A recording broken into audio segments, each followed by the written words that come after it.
Line में 6 इमारतें प्रभावित, कम मुआवजा घोषित किए जाने पर रहवासी हुए आक्रोशित।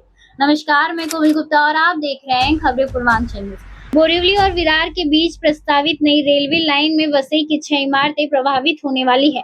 रेलवे द्वारा बाजार भाव से कम मुआवजा घोषित किए जाने के कारण वहां के रहवासी बेहद नाराज हैं।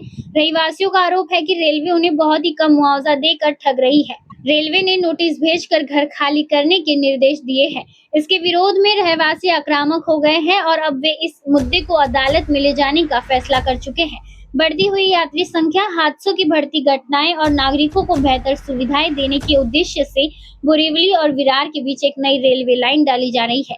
वसई, विरार और नालासोपारा के क्षेत्रों में लाइन डालने के लिए 16 हेक्टेयर जमीन की जरूरत होगी। वसई से नायगांव के बीच एक यार्ड भी बनाया जाएगा, जिसमें पश्चिम रेलवे पर विरार बोरिवली के बीच 5वीं और 6वीं लाइनें बिछाई जाएंगी। यहाँ 30 ट्रैक के लिए यार्ड विकसित किया जाएगा। इसके लिए रेलवे ने जमीन अधिग्रहण के लिए सर्वेक्षण किया था। सर्वेक्षण के बाद रेलवे द्वारा जारी अधिसूचना के अनुसार वसई रोड रेलवे स्टेशन के पास आनंद नगर क्षेत्र की केवल 5 इमारतें प्रभावित होंगी। श्री राम कॉम्प्लेक्स, शिव शक्ति अपार्टमेंट, सहयोग अपार्टमेंट, आदर्श अपार्टमेंट और जगदीश कृपा। इसके अलावा चंपा सदन इमारत का कुछ हिस्सा प्रभावित होगा।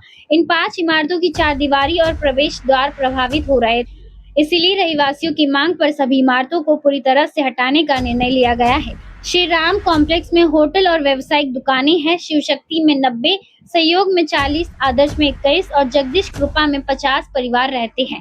ये सभी इमारतें 35 से 40 साल पुरानी हैं। रेलवे ने मुआवजे से संबंधित नोटिस भेजे हैं, जिसके विरोध में रहवासी आक्रोशित और रविवार को उन्होंने रेलवे के खिलाफ प्रदर्शन किया। रेलवे ने जमीन अधिग्रहण के दौरान बाजार भाव के अनुसार मुआवजा देने का आश्वासन दिया था, लेकिन अब रेडी रेकनर दर यानी कि तैयार दर तालिका न देकर केवल निर्माण मूल्य के आधार पर एक समान दर घोषित की गई है।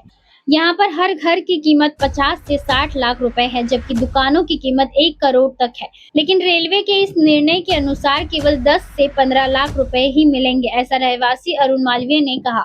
रेलवे की ओर से भेजी गई नोटिस अवैध है और जमीन अधिग्रहण प्रक्रिया में खामियां हैं। यह नोटिस रेलवे अधिनियम 1989 और 2008 के नियमों का उल्लंघन करती है। दिखाया गया मुआवजा बहुत ही कम है। फ्लैट मालिकों ने बाजार भाव के अनुसार पूरी रकम चुकाई है। जमीन, निर्माण लागत, मुनाफा, टैक्स, रजिस्ट्रेशन आदि को जोड़कर या तो रेडी रेकनर दर या खरीदी की गई कीमत में से जो अधिक हो उसके अनुसार मुआवजा देना चाहिए, ऐसा रहवासी अशोक चौधरी ने कहा। सार्वजनिक निर्माण विभाग की रिपोर्ट अधूरी है और गलत है। इसमें बढ़ी हुई चटाई क्षेत्र, सुविधाएं, यूनिट्स और विकास नियमों का सही मूल्यांकन नहीं किया गया है। केवल जमीन और निर्माण लागत के आधार पर मूल्य तय करना गलत है, ऐसा फजले हल कुरैशी ने बताया। उन्होंने कहा, हमें रेलवे लाइन से कोई आपत्ति नहीं है, लेकिन अगर रेलवे मुआवजा कम देना चाहती है तो जितने घर हमने खोए हैं उतने घर उसी इलाके में हमें दिए जाए। रहवासियों ने जमीन अधिग्रहण का विरोध किया और इसके खिलाफ कानूनी नोटिस दी है। और मैं यहाँ पे कम से कम 2000 से ये बिल्डिंग में हूँ। अभी कैसा है कि ये पूरे प्रोजेक्ट में इन्होंने इतना नेग्लिजेंसी से काम किया है कि कोई भी ऑफिसर या नोटिफिकेशन इनका कोई भी प्रॉपरली है ही नहीं। हमने बहुत सारी जगह पे पहला जो नोटिफिकेशन आया वहाँ पे उन्होंने गुंटे की जगह हेक्टर लिखा हुआ है। ये सब चीजें उनको नोटिस में दी है, लेकिन उन्होंने कभी भी वापस उसको रिवाइज किया नहीं है। प्लस हमने जितने भी नोटिसेज दिए हैं उनका उन्होंने आज तक कोई जवाब दिया ही नहीं।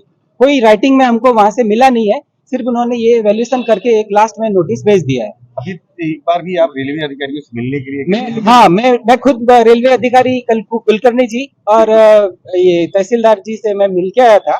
मैं और हमारे एसडीओ साहब से मिल के आया, तो उन्होंने बुलाया था कि आप आइए, आपकी क्या तकरार है। तो तकरार के हिसाब से हमने बताया कि एक तो हमारी बिल्डिंग का आपने जो 12 गुंटा पूरा है उसकी जगह आप 7 गुंटा ले रहे हो, और उसके ऊपर जो पीछे बची हुई जमीन है उसके ऊपर हमने बोला कि भाई हमको आप इसका कंस्ट्रक्शन का रीडेवलपमेंट का ये दे दीजिए परमिशन। तो बोलते नहीं, ये हमारी गलती हो गई है, इसमें आपकी हम पूरी लैंड एक्वायर कर रहे हैं। तो अभी 3 नोटिफिकेशन के बाद में अगर इनकी ये इतनी सारी गलतियां अगर रहती है तो आप सोच सकते हैं कि इन लोगों ने किस नेग्लिजेंसी से काम किया है। फ्लैट का अगर आप यहाँ पे मार्केट वैल्यू निकालने जाएंगे, कम से कम 50 से 60 लाख रुपए आपको ये एरिया में उससे नीचे कहीं मिलने वाला नहीं है। और अभी जो उनका जो वैल्यूएशन आया है वो 10 से 12 लाख रुपए, किसी का 6 लाख रुपए, किसी का 5 लाख रुपए। फिर यहाँ पे दुकान आप देखेंगे कम से कम 1 करोड़ 70 लाख 80 लाख जैसा एरिया है वो हिसाब से दुकान का वैल्यूएशन आता है। या सौदे भी हुए हैं, आप देखेंगे 2023 से लगा के 25 के बीच में कम से कम 4-5 ऐसे सौदे हुए हैं जिसमें गवर्नमेंट ने जहाँ पे एग्रीमेंट ऐसे बने हुए हैं जिसमें आप देखेंगे 89,000 रुपए पर स्क्वायर मीटर के हिसाब से यहाँ पे दुकानें सेल हुई है। उससे भी ज्यादा रेट में फ्लैट भी सेल हुए हैं। गवर्नमेंट यहाँ की स्टैम्प ड्यूटी वैल्यूएशन से भी ज्यादा रेट पे यहाँ पे सौदे हुए हैं। उनको वो दरकिनार करके सिर्फ कंस्ट्रक्शन कॉस्ट दे रहे हैं।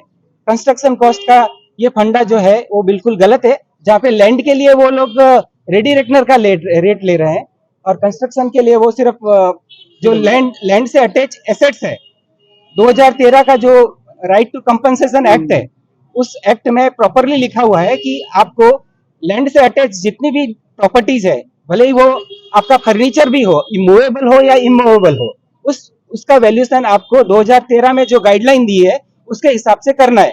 लेकिन उन्होंने उस चीज को फॉलो नहीं किया है, जबकि रेलवे डिपार्टमेंट ने ऑलरेडी उसमें एक नोटिफिकेशन भी निकाला हुआ है 2019 में कि आपको जहाँ पे भी 1989 का जो रेलवे अमेंडमेंट एक्ट है वहाँ पे एप्लीकेबल नहीं करना है और उसकी जगह 2013 का railway to right to compensation act आपको वहाँ फॉलो करना है, बट उसको वो फॉलो नहीं कर रहे हैं।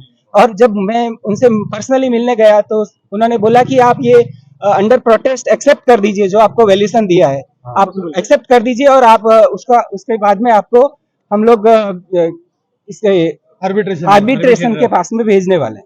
तो बोला कि जब मैंने उनको पूछा कि आर्बिट्रेशन कौन से एक्ट में आप हमारा रिलीफ करेंगे तो उनके पास कोई जवाब नहीं था। तो मैंने उनसे रिक्वेस्ट किया कि आर्बिट्रेटर अगर कर सकता है तो आप उसका वैल्यूएशन क्यों नहीं बढ़ा के दे सकते हैं। हाँ 18 तारीख को ये हुई थी और 28 को हमको मिली है। वो एकमय नोटिस है जो हमारी सोसाइटी के नाम से है और उसमें डायरेक्ट नीचे लिखा गया है कि ये पैसा आप ले लो, नहीं तो 60 दिन में हम आपका जमीन रेलवे को हैंड ओवर कर देंगे। तो रेलवे का कोई अधिकारी आया यहाँ पे कि डर की आपको ये लेटर वो तलाटी के मार्फत मिला है। तलाटी को उधर से एसडीओ से तलाटी में आया, तलाटी से हम लोग को रिसीव करने को बोला गया है और अधिकारी आए बहुत बार सर्वे के लिए, लेकिन रेट के बारे में एसडीओ साहब खुद यहाँ आए थे। हमने उनको 1000 बार बोला कि मार्केट रेट जो है वो हमको चाहिए। हम लोग खरीदी बिक्री मार्केट रेट से करते हैं और रेडी रेकनर रेट से भी कोई आपको फ्लैट नहीं मिलता है कहीं जाओगे तो। आप आपका आदमी डालो, आप सर्वे कराओ, आप यहाँ का प्रॉपर मार्केट रेट निकालो, उसके हिसाब से दो। देने में किसी का भी विरोध नहीं है, सबको सही अगर पैसा मिलेगा तो सब लोग खुशी से देने को तैयार है, कोई संघर्ष भाई बताओगे। लेकिन अगर 1 लाख का फ्लैट 50 लाख का फ्लैट आप अगर 10 लाख में मांगोगे तो कैसा देगा कोई आदमी, मुझे बताओ। किसी भी प्रकार की सहायता के लिए दिए गए कॉन्टैक्ट नंबर पर संपर्क करें, हम आपकी आवाज को जरूर उठाएंगे।